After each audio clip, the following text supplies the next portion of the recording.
The evening started like any other.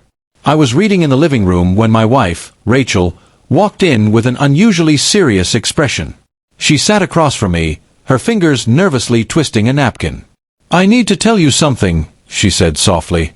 I looked up, trying to read her mood. "What is it?" I asked, keeping my voice calm.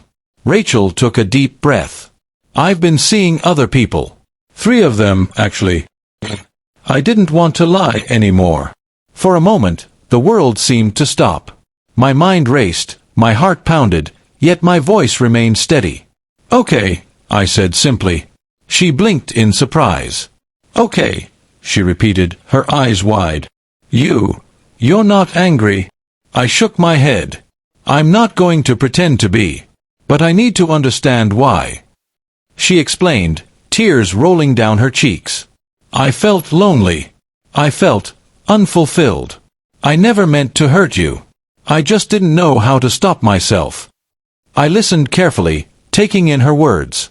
Anger rose, yes, but beneath it was a strange clarity. This was the truth, finally laid bare. For the next hour, we talked, and I realized that our marriage had lost its connection somewhere along the way. Neither of us had communicated honestly, and it had led to this. Then, I did the unthinkable. "I want to experience this too," I said calmly. Rachel stared at me, shock etched across her face. "What do you mean?" "I mean I want to understand the space you've been exploring. If you're allowed multiple relationships, I want the same honesty and freedom. But only if it's transparent. No lies, no secrets." Her initial reaction was disbelief. "You can't be serious." I nodded. "I am.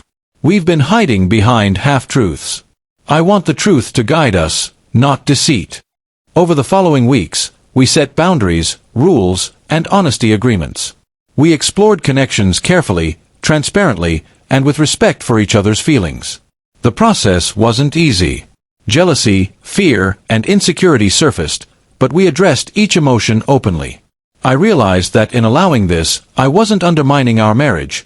I was strengthening it through radical honesty. Rachel's guilt began to fade as we communicated more openly than ever before. She appreciated my calm, my willingness to see beyond anger. I, too, learned a lot about myself, about boundaries, and about what it truly meant to love someone without control. Months passed, and our relationship evolved into something stronger, resilient, and based on mutual respect. The unthinkable decision had led to unanticipated growth, for both of us. What started as a confession that could have destroyed us became the foundation for a deeper understanding, transparency, and trust.